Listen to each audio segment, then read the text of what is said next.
Olá, bem-vindo a mais uma edição do FNP Talks. Hoje, no meio da muvuca da cidade da advocacia em Porto Alegre, que reuniu aqui no Casa Embarcadero, uma reabertura do Casa Embarcadero, e que trouxe advogados de todo o Rio Grande do Sul e de todo o Brasil para participar de palestras. Uma delas, a nossa professora coordenadora do curso de pós-graduação em Direito Eleitoral, e também presidente do Instituto Gaúcho de Direito Eleitoral. Obrigada, tudo ótimo. Melhor agora, né, aqui no estande da FMP, nesse local tão legal que é a cidade da advocacia. Tudo ótimo. Bom, nós temos um tema que é novo, é latente e que vai desafiar, já está desafiando o nosso período eleitoral, principalmente os eleitores e os operadores do direito, que é a inteligência artificial aplicada na campanha eleitoral. Resume o tema da palestra para a gente, com exclusividade. Exatamente. Eu falei o tema da minha fala aqui na cidade da advocacia. Fui convidada pelo nosso professor Juliano Madalena, né, que está coordenando o Congresso de Direito Digital. E aí o painel era Inteligência Artificial e Eleições. E eu falei sobre... eu fiz um apanhado um pouco da história da tecnologia, né, dentro das eleições. A propaganda da internet ela começou a ser permitida não faz muito tempo, né? Mas a gente teve uma evolução dentro da legislação, falando de disparo em massa, falando de desinformação, falando de fake news. E agora, em 2024, como tu bem colocaste, o maior desafio da justiça eleitoral é o uso da inteligência artificial dentro das campanhas, né? Então, a gente tem uma resolução que foi editada esse ano pela Justiça Eleitoral, que modificou as normas que nós tínhamos sobre propaganda e trouxe algumas novidades regulamentando a inteligência artificial e também a questão da Lei Geral de Proteção de Dados, né? Então, o que a gente fala hoje em termos de inteligência artificial é que a gente vê uma experiência que veio dos outros países, né, de eleições, principalmente 2023, que tiveram esse uso, e aí a gente tem que falar do uso que ele é feito para o bem e para o mal, né? Tem muita coisa boa que dá para fazer com inteligência artificial dentro de campanha, principalmente análise de dados, direcionamento de discursos, até a questão do audiovisual, né, que barateia muito a questão da edição. Tu sabe melhor do que eu, né? Antigamente a gente precisava, para fazer um vídeo bonito, de um estúdio, de um editor, de luz, né, de microfone. Então, hoje em dia, os aplicativos de inteligência artificial, eles legendam, eles fazem corte, a gente pode fazer tudo pelo celular, né? Não precisa mais ter aquela estrutura. Então, existe muita coisa boa, mas também existe a questão que é a maior preocupação da Justiça Eleitoral, é a questão que a gente trouxe de outras eleições. A gente teve um problema grande com disparo em massa de desinformação, mas o que acontece com a inteligência artificial é que aquela desinformação, aquela fake news, né, que na resolução da Justiça Eleitoral, a legislação trata fake news com o termo desinformação, para não falar um termo em inglês, né? Mas antigamente era uma fake news, uma desinformação, uma manipulação, um boato formulado por pessoas e disparado por inteligência artificial. Hoje em dia, o que acontece é que até a fake news é produzida pelo robô, né? Então a gente tem a questão das deepfakes, que também foi colocada na legislação, e a má utilização da inteligência artificial, ela tem que ter uma observação muito grande por quem trabalha em campanha, porque ela pode levar, inclusive, até a maior sanção que a gente tem dentro do direito eleitoral, que é a cassação do registro do candidato ou do diploma, se ele já tiver eleito, né? Então, existe uma preocupação muito grande da justiça eleitoral. A inteligência artificial, ela é permitida, mas é permitido o seu bom uso, né? Doutora Franciele, se para a Justiça Eleitoral, que já tem apoio de peritos e profissionais, o eleitor pode identificar que ali tem uma manipulação digital?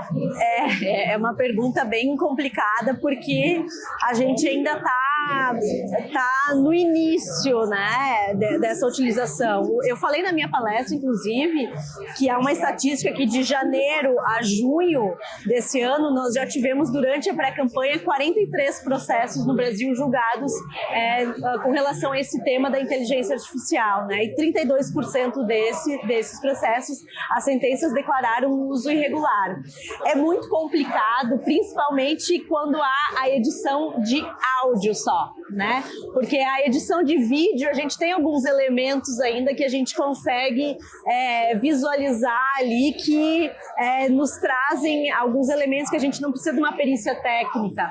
Mas o áudio só, né? Aquele áudio que a gente recebe por aplicativo de mensagem, quando ele é manipulado, porque muitas vezes há cortes, né? Se pega um áudio real da pessoa e aí você vai fazendo a manipulação de palavras e formando frases que aquela pessoa nunca falou, de uma forma que não fica grosseira, né? A edição é tão boa que a gente ouve a gente falando mesmo, fala, nunca falei isso, mas parece que eu falei.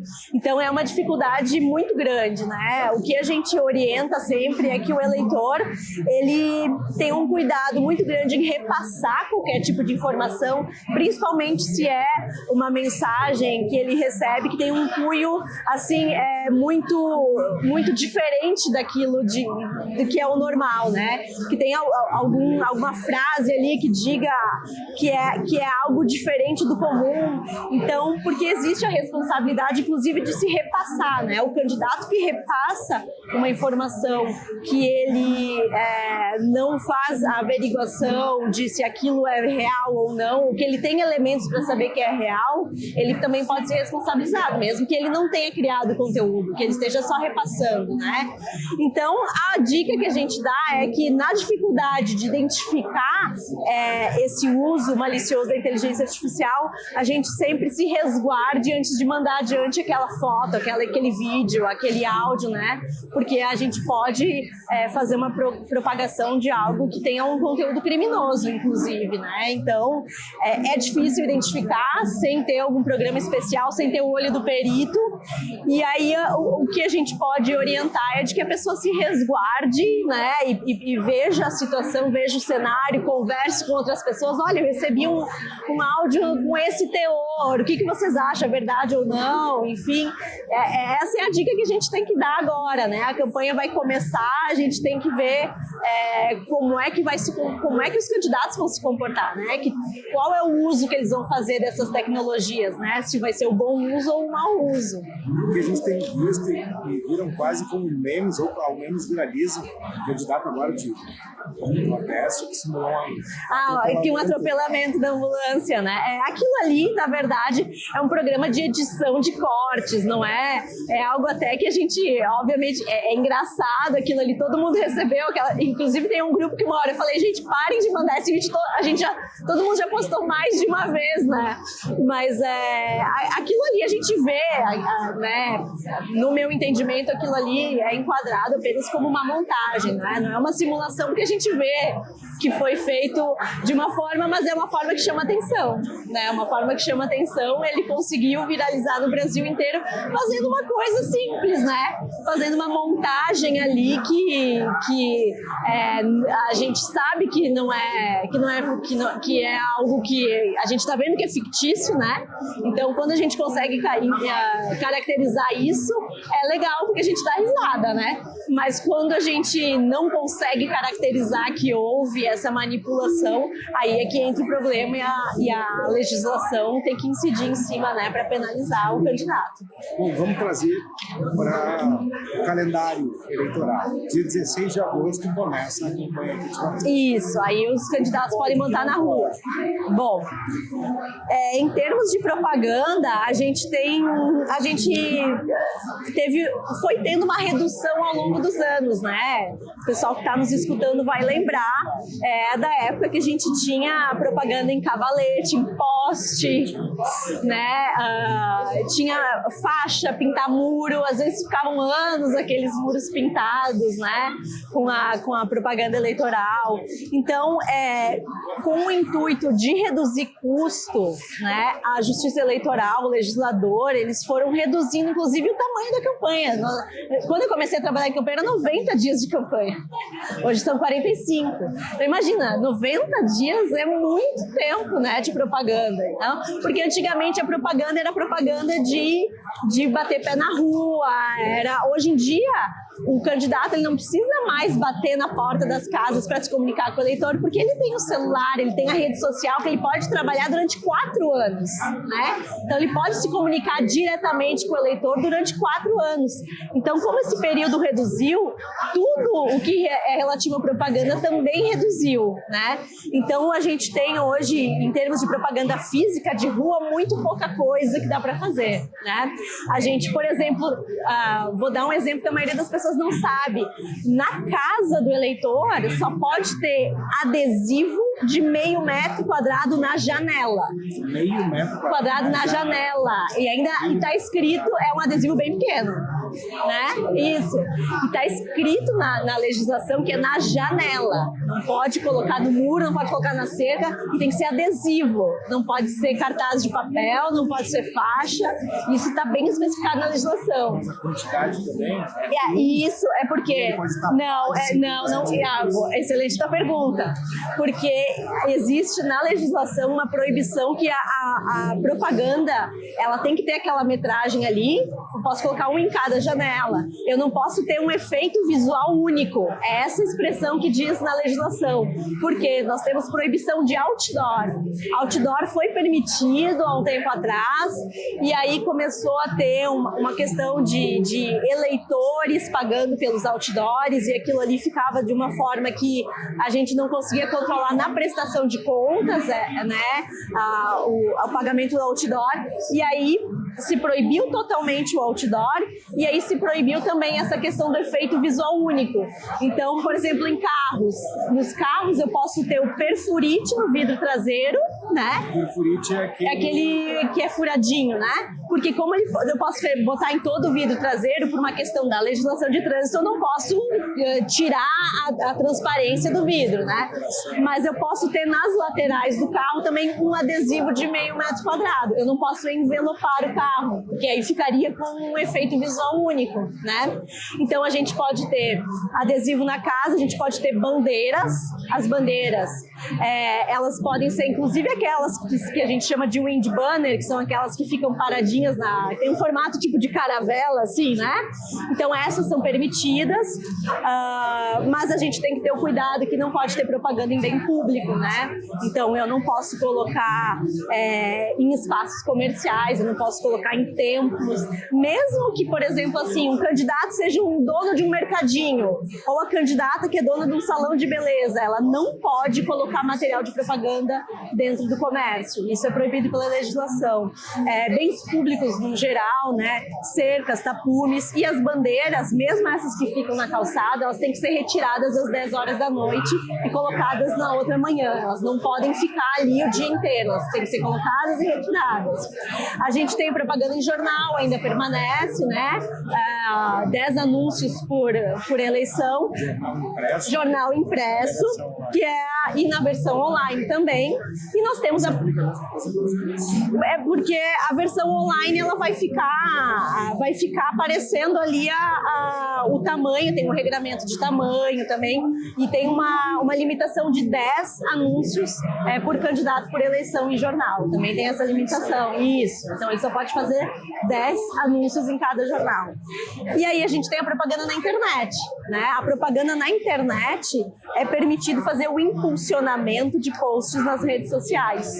Então o candidato... Liberadamente ou com um número X? Não, ele pode fazer. Existe um limite total de gastos para a campanha inteira. Dentro daquele limite de gastos, o candidato pode direcionar, se ele quiser gastar tudo em impulsionamento, quiser gastar tudo em jornal, ele pode, ou tudo em adesivo, a forma, a legislação não diz como, né? Mas o impulsionamento, ele tem todo um regramento específico, né? Porque ele tem que ter um rótulo, ele tem que ser pago diretamente com a conta da campanha, não pode ser feito no CPF do candidato, tem que aparecer lá que é propaganda política, então quando a gente vê o anúncio pago, vai ter o rótulo indicando, tem que ter o CNPJ da candidatura, mas é permitido fazer.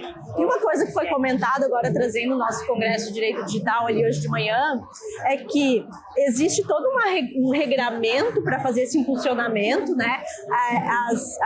Os provedores, eles têm que deixar disponível uma biblioteca de anúncios, ela tem que ficar pública, então eu posso entrar agora no site dos pré-candidatos ou dos candidatos, se a pessoa estiver assistindo isso depois de 16 de agosto, e eu posso ver lá quanto cada pessoa, eu entro lá na página do Facebook dele, vai ter lá a biblioteca de anúncios, eu vejo qual é o anúncio, quanto custou aquele anúncio, para quem o candidato enviou aquele anúncio, então isso fica público, todos esses gastos, isso é obrigatório pela legislação. E essa biblioteca, toda essa regulamentação que o provedor tem que fazer, tirou um pouco de cena alguns provedores, porque tem um custo muito alto para o provedor manter toda essa regulamentação técnica que a Justiça Eleitoral exige. E esse ano, alguns provedores anunciaram que não vão disponibilizar o impulsionamento, né? O Google disse que não vai disponibilizar, o Twitter, o Quai. Então, essas plataformas, diante do regramento da Justiça Eleitoral ser um regramento bem fechado, preferiram não receber os anúncios, né? Então, o candidato hoje, ele tem basicamente a meta, para não se incomodar. Exatamente. Então, mas a meta continua, né? Com o Instagram e com o Facebook. Então, esse tipo de anúncio é permitido. As postagens que o candidato faz, né? Estando dentro das regras, ele pode postar o que ele quiser, sem pagar, né? Não tem nenhum tipo de custo. E também a gente tem aquela propaganda tradicional de rádio e TV, que essa não começa 16 de agosto, ela começa mais pra frente, né? Para dar tempo dos candidatos poderem fazer os programas, enfim. Ela começa no final de agosto. A propaganda de rádio e TV não mudam as regras, continuam as mesmas regras. Basicamente, é isso. E a propaganda impressa, aquela que a gente conhece, os santinhos, os folders, os jornaizinhos que a gente recebe em casa, enfim, essa propaganda continua nos mesmos moldes das últimas eleições. Você é de campus, passa por um curso de direito eleitoral que está disponível para você. Mas não só advogados, quem trabalha na campanha, os candidatos, o staff da campanha, todos que estão conectados. Então, aqueles que têm esse conteúdo, vão realizar. Até a próxima.